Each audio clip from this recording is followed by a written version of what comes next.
प्रिय विद्यार्थियों, नमस्कार। हम महान संत कबीर के जीवन परिचय और उनके कृतित्व परिचय के बारे में विस्तार से चर्चा कर रहे हैं। पिछले व्याख्यान में हमने उनके जीवन की राजनीतिक परिस्थितियों के ऊपर विश्लेषण किया। अब हम आगे बढ़ते हुए उसी बात को आगे बढ़ा रहे हैं। उन्होंने, जैसा कि आपने देखा, कबीर के काल में मुस्लिम आतताई राजाओं ने हिंदुओं को आतंक से भर दिया और हिंदू राजाओं को आतंकित किया। मुस्लिम शासकों ने अपनी क्रूरता से अनेकानेक हिंदुओं को मौत के घाट उतारा। ऐसे में कबीर ने मृत्यु और शरीर की क्षणभंगुरता का भय दिखाकर, समय चक्र का आभास दिखाकर, सार्वजनिक रूप से कुकृत्यों की भर्त्सना करके तत्कालीन उच्छृंखल और उत्पीड़क शासक वर्ग पर अंकुश रखने का प्रयास किया।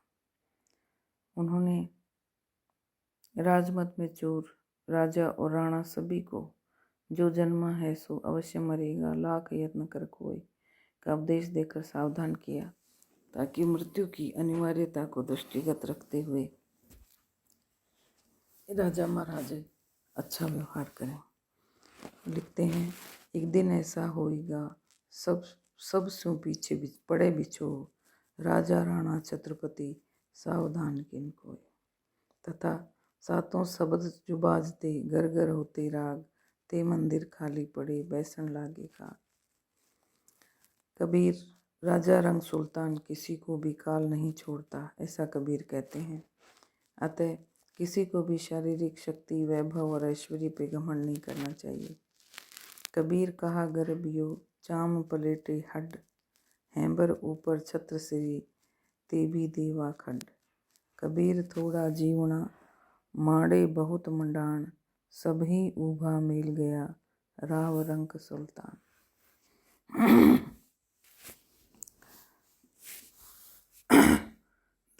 धन दौलत, भौतिक वैभव आदि के पीछे दीवाने होकर पड़े हुए लोगों को कबीर ने मूर्ख बताया और वे कहते हैं, दीन गंवाया धुनी सो, धुनी न चाली साथ, पाई कुहाड़ा मारिया, गाफिल अपने हाथ। कबीर के युग के शासक प्राय क्रूर, उत्पीड़क, उच्छृंखल और दुष्ट थे। मार काट करके धन अर्जित करना, राज्य का विस्तार करना, प्रभुत्व की रक्षा के लिए प्रजा का संहार करना, यही उनका ध्येय था। निरीह जनता इन क्रूर शासकों का शिकार बनी रही। जजिया करने सामाजिक एकता को नष्ट कर दिया। ऐसे में कबीर ने दलित और पीड़ित समाज को कराहों और आहों से अपने आप को विचलित करते हुए राजनीतिक और शासक वर्ग के प्रति उनके मन में घृणा पैदा हुई। निर्भीकता के साथ उनकी भर्त्सना करने लगे। उनकी भर्त्सनाओं में समाज का क्षोभ और वैराग्यपूर्ण उक्तियों में उनकी निराशा परिलक्षित होती है। इस तरह ये स्पष्ट है कि तत्कालीन राजनीतिक परिस्थितियों ने कबीर को प्रभावित किया और कबीर ने अपने युग की असहाय जनता को नैतिक दृष्टि से संबल प्रदान किया। अब हम और आगे बढ़ते हैं और कबीर की सामाजिक परिस्थितियों पर विचार करते हैं। कबीर के युग में समस्त भारतीय समाज प्रमुखतः दो वर्गों में विभाजित था।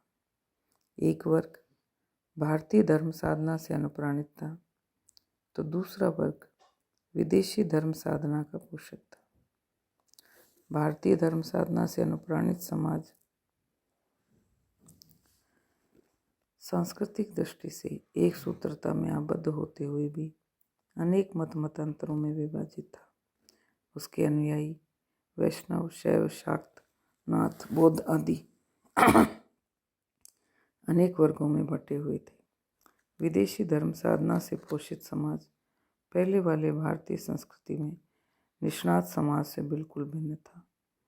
सूफी मत का झुकाव भारतीय धर्म साधना की ओर अवश्य था, परंतु वह भारतीय सांस्कृतिक ढांचे में फिट नहीं हो पा रहा था। इस तरह दो विभिन्न प्रकृति और प्रवृत्ति वाले समाजों के अस्तित्व के कारण देश में तनावपूर्ण वातावरण था।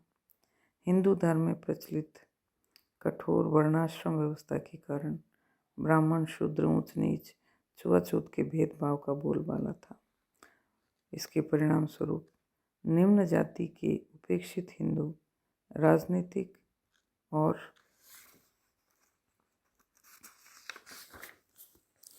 सामाजिक दृष्टि से स्वयं को मुसलमान बनने लेने में अधिक सुरक्षा अनुभव करने लगे।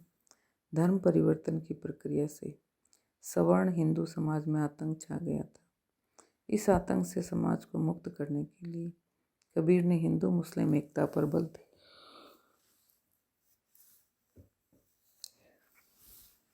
तत्कालीन समाज आर्थिक दृष्टि से भी विभाजित था। शासक वर्ग और उसके उच्च पदस्थ कर्मचारी धन दाने से संपन्न थे और ऐश्वर्यपूर्ण जीवन यापन करते थे। किसानों, मजदूरों की दशा दयनीय थी। व्यापारी वर्ग भी अपेक्षाकृत ठीक था, परंतु करों के बोझ से लदा हुआ था। समाज में भिक्षावृत्ति का प्रचलन था। इसलिए कबीर ने इन सामान्य समस्याओं और नगर बंधुओं के कोठों पर विहार करने वाले उच्च वर्गीय युवकों को शरीर की नश्वरता का स्मरण करते हुए सावधान किया। सुंदर देह देख निज भूल्यो, जपट लेत जसबाज बटेरा। यही देह को गर्व न कीजिए, उड़ पंछी जस लेत बसेरा। धन कुबेर धन्ना सेठों और शासक वर्ग की कंजूसी और विलासी जीवन को देखकर कबीर क्षुब्ध हो उठते थे। ऐसे लोगों के दरवाजों पर प्रतीक्षारत उपेक्षित भिखमंगों की भीड़ को देखकर कह उठते, धन दौलत के माल खजाना, वेश्या नाच नचाया रे। मुट्ठी अन्न साधु कोई मांगे, नाज नहीं आया रे। नैतिक दृष्टि से समाज के पतन की ओर संकेत करते हुए उन्होंने लिखा है,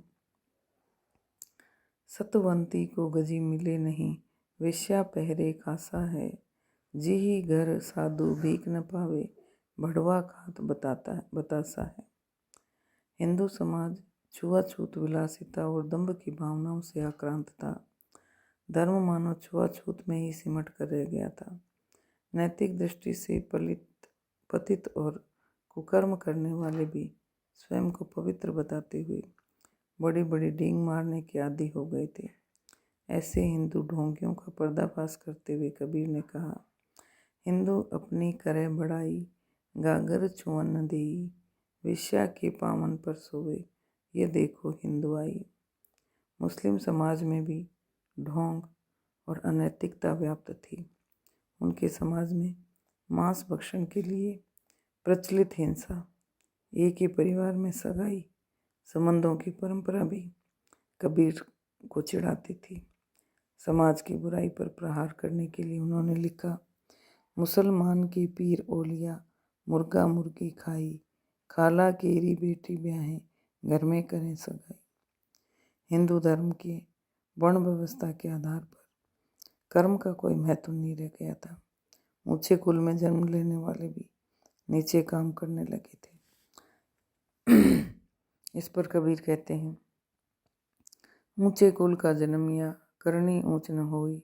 सुवर्ण कलश सुरा भरा, साधु निंदा सोई। ब्राह्मण लोग शूद्रों से घृणा करते थे। ऐसे दंभी ब्राह्मणों से कबीर ने कहा था, को बामन को सूदा। इतना ही नहीं, उन्होंने सतर्क सिद्ध किया था कि ब्राह्मण और शूद्र, मुसलमान और हिंदू सभी एक मानव समाज के अंग हैं। वे सब समान हैं, एक ही समान जन्मते और मरते हैं। कबीर कहते हैं, जो ब्राह्मण तुम ब्राह्मणी जाए, तिलक लगाकर क्यों नहीं आए। कोई हिंदू कोई तुर्क कहावे, एक जमी पर रही। इसी तरह हिंदू मुसलमानों के सांप्रदायिक संघर्ष का उल्लेख करते हुए वो उन्हें मूर्ख बताता था। कोई हिंदू कहे हिंदू मोहि राम प्यारा, तुरक कहे रहमाना, आपस में दो लड़ मुए, मरम न का हो जाना। हिंदू समाज के पूजा पाठ, तीर्थाटन, माला छापा तिलक का प्रचलन था। धार्मिक लोगों के माध्यम से पंडित, मौलवी आदि बोली वाली जनता का शोषण कर रहे थे। ये सब पाखंडी और दुराचारी थे। बाहरी दिखावा चरम पर था। पाखंडी लोग साधु संतों के वेश में जनता को लूटते थे। इसी प्रकार के आडंबरी और दंभपूर्ण समाज का एक झीना प्रतिबिंब कबीर की साखियों, शब्दों, रामायणों में देखने को मिलता है।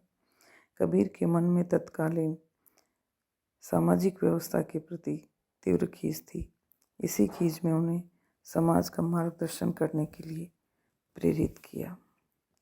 अगले व्याख्यान में हम कबीर के काल के धार्मिक परिस्थितियों और अन्य परिस्थितियों पर विचार करेंगे। तब तक के लिए